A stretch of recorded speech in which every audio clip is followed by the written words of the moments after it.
allow for countless numbers of our alumni and others around the world to enjoy the facile manner in which they are able to create meaningful connections that result in lifelong relationships.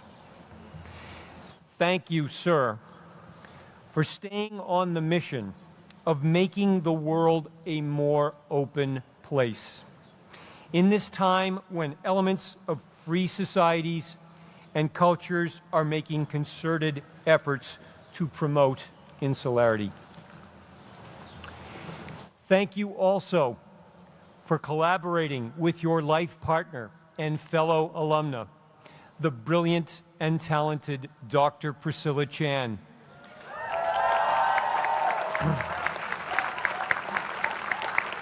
A member of the great Harvard College class of 2007, to create the Chan-Zuckerberg Initiative and sign the Giving Pledge that will provide substantially all of your vast resources to very important initiatives in the fields of technology, life sciences, and education, and as well as the promotion of equality for the benefit of the politically and economically disenfranchised.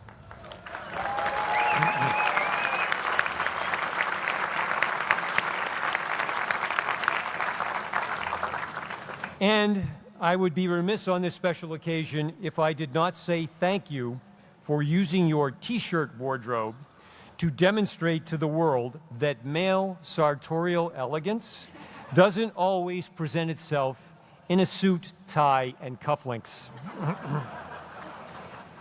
Most importantly, thank you for being with us today on our special day. Ladies and gentlemen, it is my high honor to introduce Dr. Mark Zuckerberg.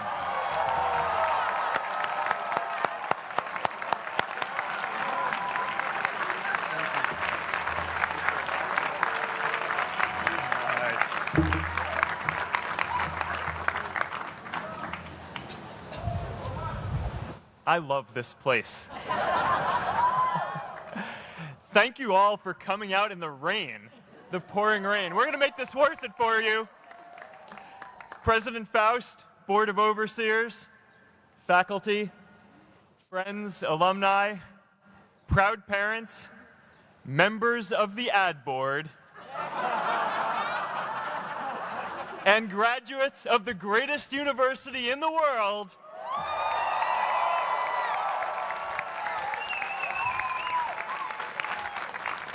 I am honored to be here with you today because, let's face it, you accomplished something I never could. If I get through this speech today, it'll be the first time I actually finish something here at Harvard.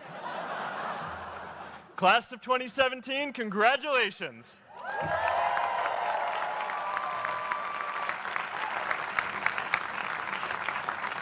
Now, I'm an unlikely speaker today. Not just because I dropped out, but because we're technically in the same generation. We walked this yard less than a decade apart. We studied the same ideas and slept through the same Act 10 lectures. We may have taken different roads to get here, especially if you came all the way from the Quad. But today, I want to share what I've learned about our generation and the world we're all building together. But first, these last couple of days have brought back a lot of good memories. How many of you remember exactly where you were and what you were doing when you got that email telling you got into Harvard?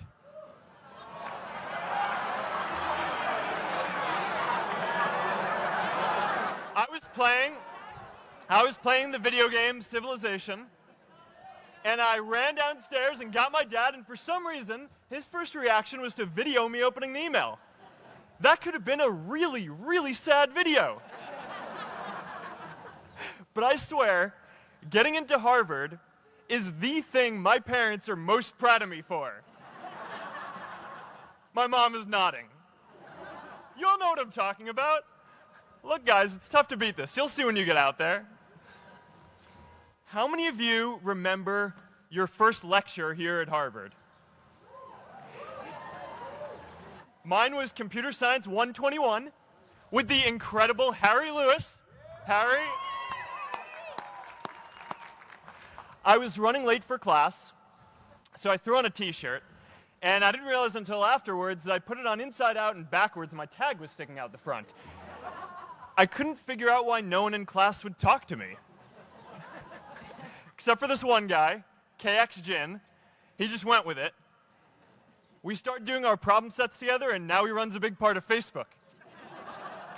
And that, class of 2017, is why you should be nice to people.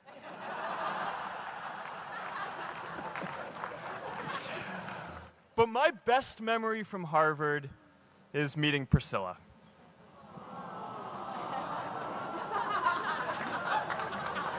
I had just launched this prank website, FaceMash, and the ad board wanted to see me. Everyone thought I was going to get kicked out. My parents drove up here to help me pack my stuff. My friends threw me a going-away party. Who does that? As luck would have it, Priscilla was at that party with her friends, and we met in line for the bathroom in the Foho Bell Tower, and in what must be one of the all-time most romantic lines, I turned to her and said, "I'm getting kicked out in 3 days, so we need to go on a date quickly." Actually, any of you graduating today can use that line. "I'm getting kicked out today. We need to go on a date fast." I didn't end up getting kicked out. I did that to myself. Priscilla and I started dating, and, you know, that movie made it seem like FaceMash was so important to starting Facebook. It wasn't. But without FaceMash, I never would have met Priscilla. And Priscilla's the most important person in my life. So you could still say it was the most important thing I built in my time here.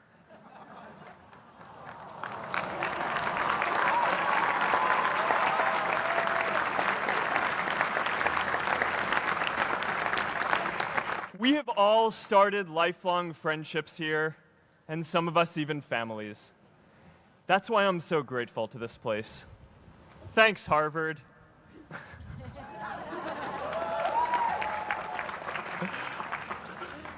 Today, I want to talk about purpose. But I'm not here to give you the standard commencement about finding your purpose. We're millennials. We try to do that instinctively. Instead, I'm here to tell you that finding your purpose isn't enough. The challenge for our generation is to create a world where everyone has a sense of purpose. One of my favorite stories is when JFK went to go visit the NASA Space Center, and he saw a janitor holding a broom, and he asked him what he was doing, and the janitor replied, "Mr. President, I'm helping put a man on the moon." Purpose is that feeling that you are a part of something bigger than yourself, that you are needed, and that you have something better ahead to work for. Purpose is what creates true happiness. And you are graduating at a time when this is especially important. When our parents graduated, that sense of purpose reliably came from your job, your church, your community. But today, technology and automation are eliminating many jobs. Membership in a lot of communities has been declining, and a lot of people are feeling disconnected and depressed and are trying to fill a void in their lives. As I've traveled around, I've sat with children in juvenile detention and opioid addicts who've told me that maybe their lives would have turned out differently if they just had something to do, an after-school program or somewhere to go. I've met factory workers who know their old jobs aren't coming back and are just trying to find their path ahead. For our society to keep moving forward, we have a generational challenge to not only create new jobs, but create a renewed sense of purpose. I remember that night I launched Facebook from that little dorm in Kirkland House. I went to Noakes with my friend KX, and I remember telling him clearly that I was excited to help connect the Harvard community, but one day someone would connect the whole world. The thing is, it never even occurred to me that that someone might be us. We were just college kids. We didn't know anything about that. There were all these great big technology companies with all these resources, and I just assumed one of them would do it. But this idea was so clear to us that all people want to connect. So we just kept working on it, day after day after day. And I know that a lot of you are going to have your own stories just like this. A change in the world that seems so clear that you are sure someone else is going to do it. But they're not. You will. But it's not enough to have that purpose yourself. You also have to create a sense of purpose for others. And I found that out the hard way. You see, my hope was never to build a company. I wanted to have an impact. And as all these people started joining us, I just assumed that that's what they wanted to do too. So I never took the time to explain what it was that I hoped we'd build. A couple years in, some big companies wanted to buy us. I didn't want to sell. I wanted to see if we could connect more people. And we were building the first version of Newsfeed at the time, and I thought, if we could just launch this, it could change how we all learn about the world. Nearly everyone else wanted to sell. Without a sense of higher purpose, this was their startup dream come true, and it tore our company apart. After one particularly tense argument, one of my close advisors told me if I didn't agree to sell the company right now, I would regret that decision for the rest of my life. Relationships were so frayed that within a year or so, every single person on our management team was gone. That was my hardest time leading Facebook. I believed in what we were doing, but I felt alone. And worse, it was my fault. I wondered if I was just wrong, an imposter, a 22-year-old kid who had no idea how things actually worked. Now, years later, I understand that is how things work when there's no sense of higher purpose. So it's up to all of us to create it so we can all keep moving forward together. And today, I want to talk about 3 ways that we can create a world where everyone has a sense of purpose. By taking on big, meaningful projects together. By redefining equality so everyone has the freedom to pursue their purpose. And by building community all across the world. So first, let's take on big, meaningful projects. Our generation is going to have to deal with tens of millions of jobs replaced by automation like self-driving cars and trucks. But we have the potential to do so much more than that. Every generation has its defining works. More than 300,000 people worked to put that man on the moon, including that janitor. Millions of volunteers immunized children around the world against polio, and millions of more people built the Hoover Dam and other great projects. And now it's our generation's turn to do great things. Now I know, maybe you're thinking, I don't know how to build a dam. I don't know how to get 1 million people involved in anything. Well, let me tell you a secret. No one does when they begin. Ideas don't come out fully formed. They only become clear as you work on them. You just have to get started. If I had to know everything about connecting people before I got started, I never would have built Facebook. Movies and pop culture just get this all wrong. The idea of a single eureka moment is a dangerous lie. It makes us feel inadequate because we feel like we haven't had ours yet. And it prevents people with seeds of good ideas from ever getting started in the first place. Oh, and you know what else movies get wrong about innovation? No one writes math formulas on glass, okay? All right? That's not a thing, okay?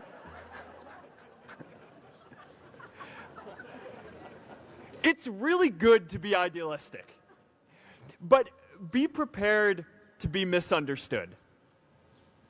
Anyone working on a big vision is going to get called crazy, even if you end up right.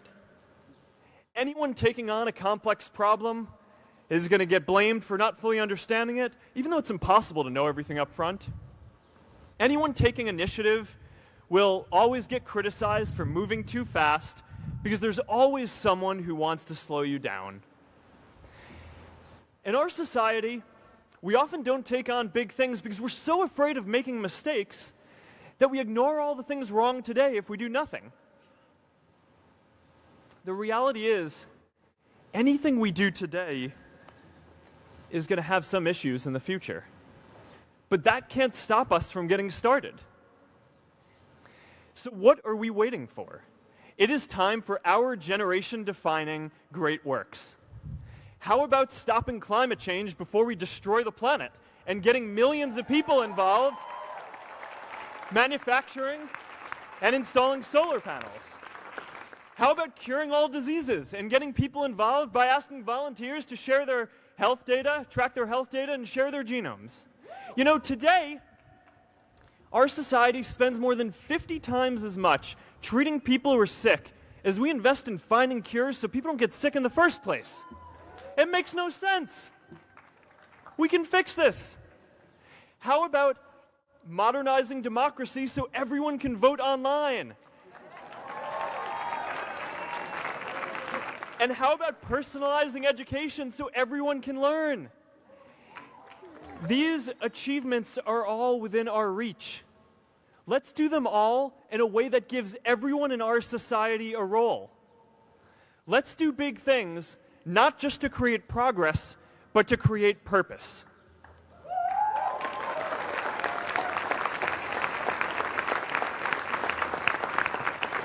So taking on big, meaningful projects together is the first thing we can do to create a world where everyone has a sense of purpose. The second is redefining our idea of equality so everyone has the freedom to pursue their purpose.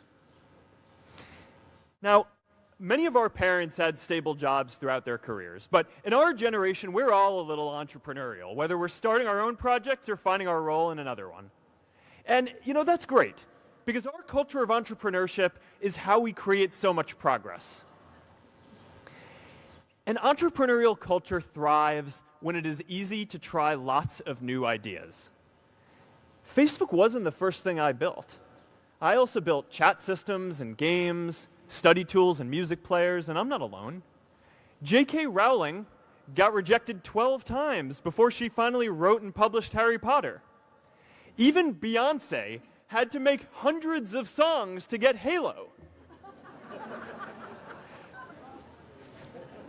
The greatest successes come from having the freedom to fail. Now, today, we have a level of wealth inequality that hurts everyone. When you don't have the freedom to take your idea and turn it into a historic enterprise, we all lose. And right now, today, our society is way over-indexed on rewarding people when they're successful, and we don't do nearly enough to make sure that everyone can take lots of different shots.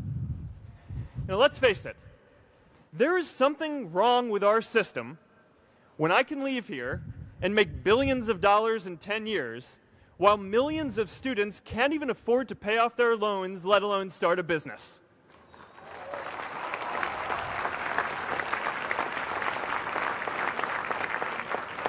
Look, I know a lot of entrepreneurs, and I don't know a single person who gave up on starting a business because they were worried they might not make enough money. But I know too many people who haven't had the chance to pursue their dreams because they didn't have a cushion to fall back on if they failed.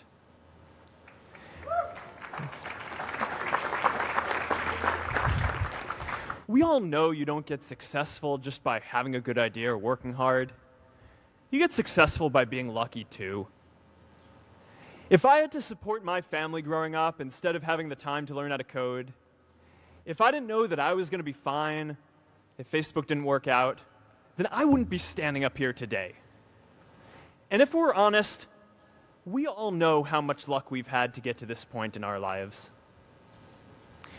Every generation expands its definition of equality. Previous generations fought for the vote and civil rights. They had the New Deal and Great Society.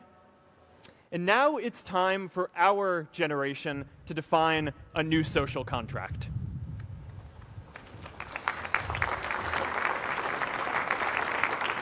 We should have a society that measures progress not just by economic metrics like GDP, but by how many of us have a role we find meaningful.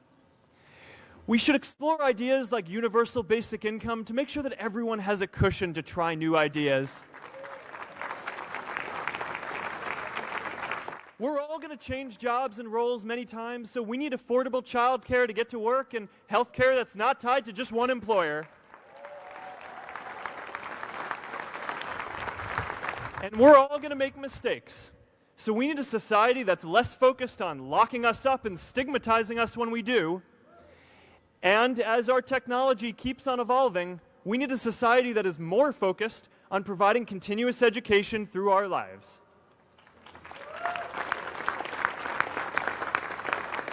And yes, giving everyone the freedom to pursue purpose isn't going to be free. People like me should pay for it. And a lot of you are going to do really well, and you should too.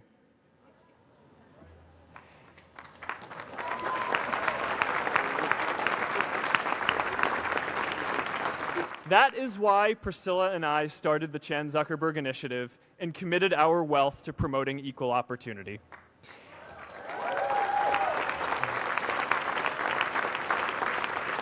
These are the values of our whole generation. It was never a question of if we were going to do this. The only question was when. Millennials are already one of the most charitable generations in history. In just 1 year, more than 3 in 4 US millennials donated to charity, and more than 7 in 10 raised money for another one.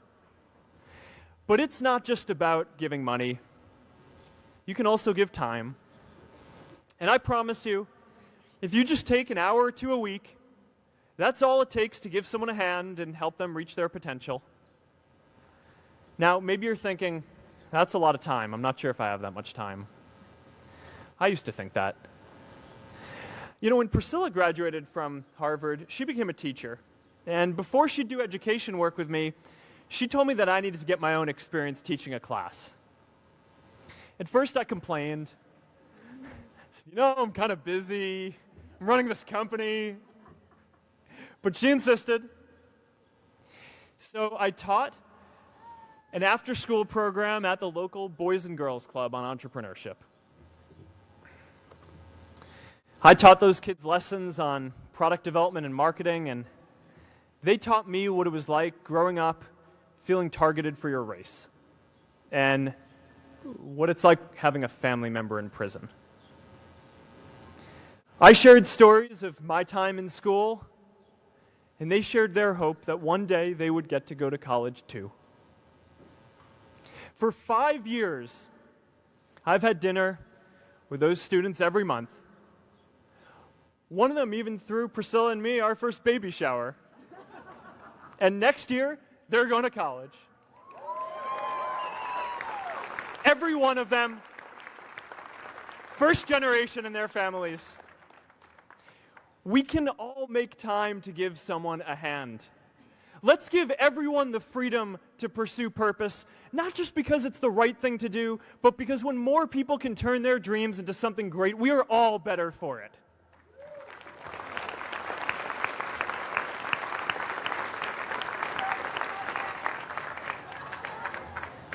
Purpose doesn't only come from work. The third way we can create a sense of purpose for everyone is by building community. And in our generation, when we say purpose for everyone, we mean everyone in the world. Now, quick show of hands. How many of you here are from another country?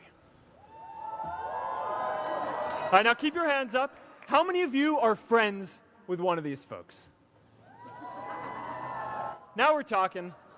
See, we have grown up connected. In a recent survey of millennials around the world, asking what most defines our identity, the most popular answer wasn't nationality, ethnicity, or religion. It was citizen of the world. That's a big deal. Every generation expands the circle of people we consider one of us. And in our generation, that now includes the whole world. We understand that the great arc of human history bends towards people coming together in ever greater numbers, from tribes to cities to nations, to achieve things that we could not on our own. We get that our greatest opportunities are now global.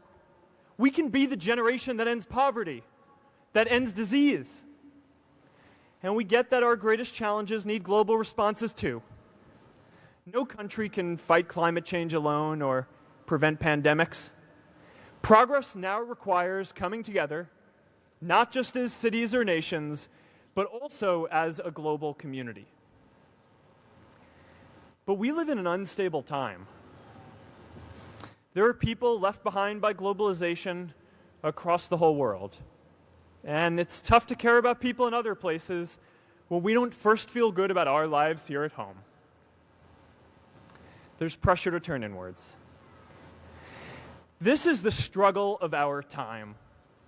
The forces of freedom, openness, and global community against the forces of authoritarianism, isolationism, and nationalism. Forces for the flow of knowledge, trade, and immigration against those who would slow them down. This is not a battle of nations. It is a battle of ideas. There are people in every country for more global connection, and there are good people against it. And this isn't going to be decided at the UN either. It's going to happen at the local level when enough of us feel a sense of purpose and stability in our own lives that we can start to open up and care about everyone else too. And the best way to do that is to start building local communities right now.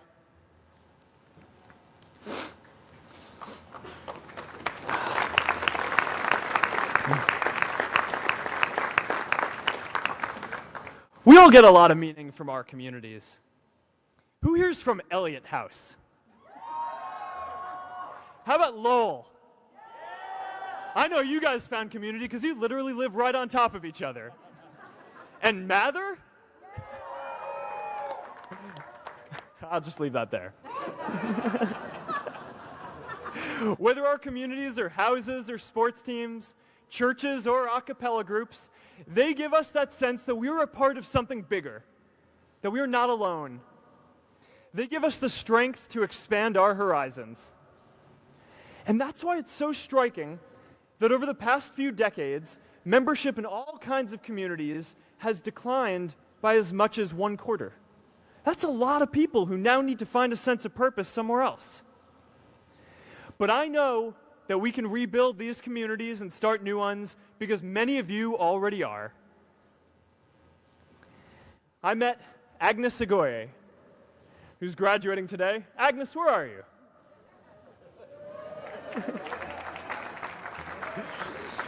Agnes spent her childhood navigating conflict zones with human trafficking in Uganda, and now she's trained thousands of law enforcement officials to keep communities safe.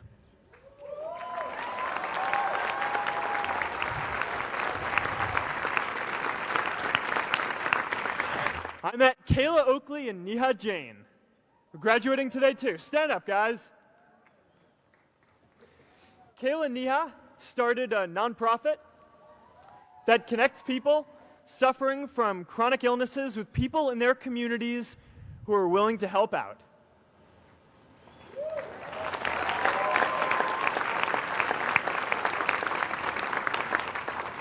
And I met David Razu Aznar, who's graduating from the Kennedy School today. David, stand up.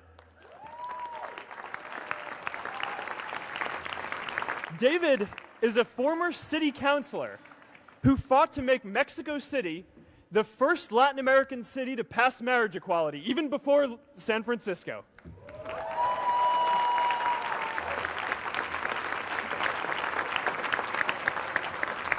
And this is my story too. A student in a dorm, connecting one community at a time, and keeping at it until one day we can connect the whole world. Change starts local. Even global change starts small with people like us. In our generation, the struggle of whether we connect more, whether we achieve our greatest opportunities, comes down to this: your ability to build communities and create a world where every single person has a sense of purpose.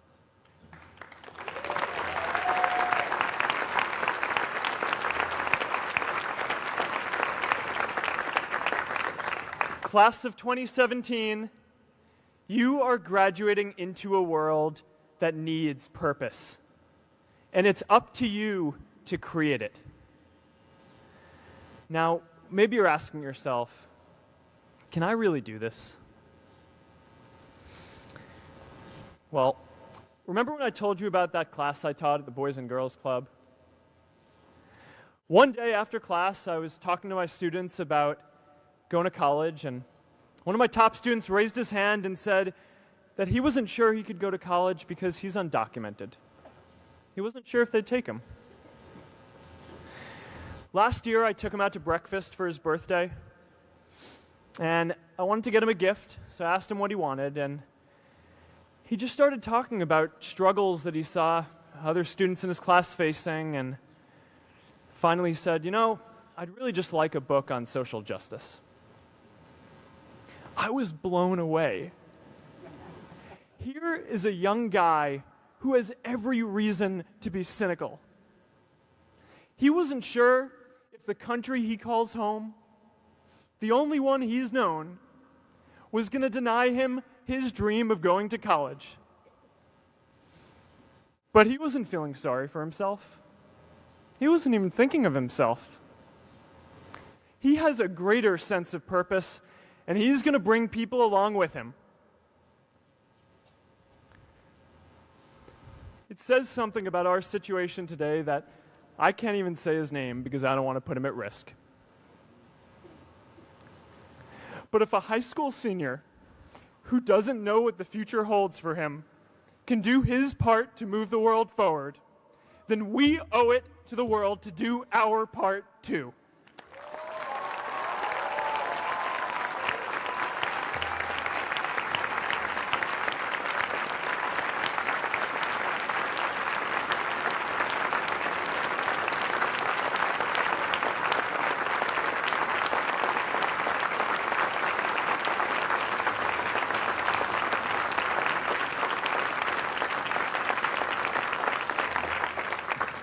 So before you walk out those gates one last time, and as we sit here in front of Memorial Church, I'm reminded of a prayer, Misha Berach, that I say whenever I face a big challenge, that I sing to my daughter, thinking of her future when I tuck her in at night.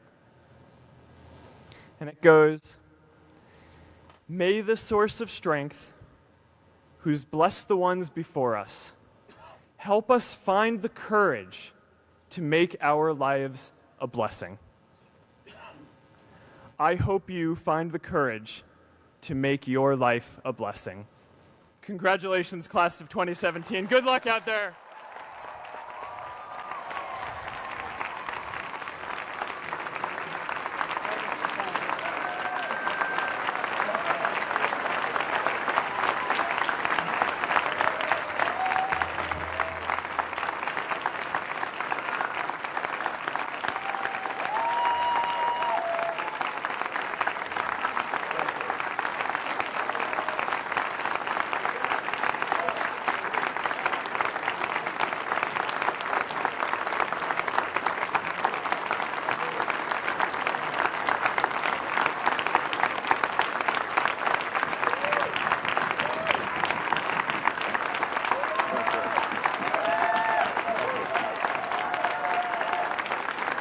Thank you.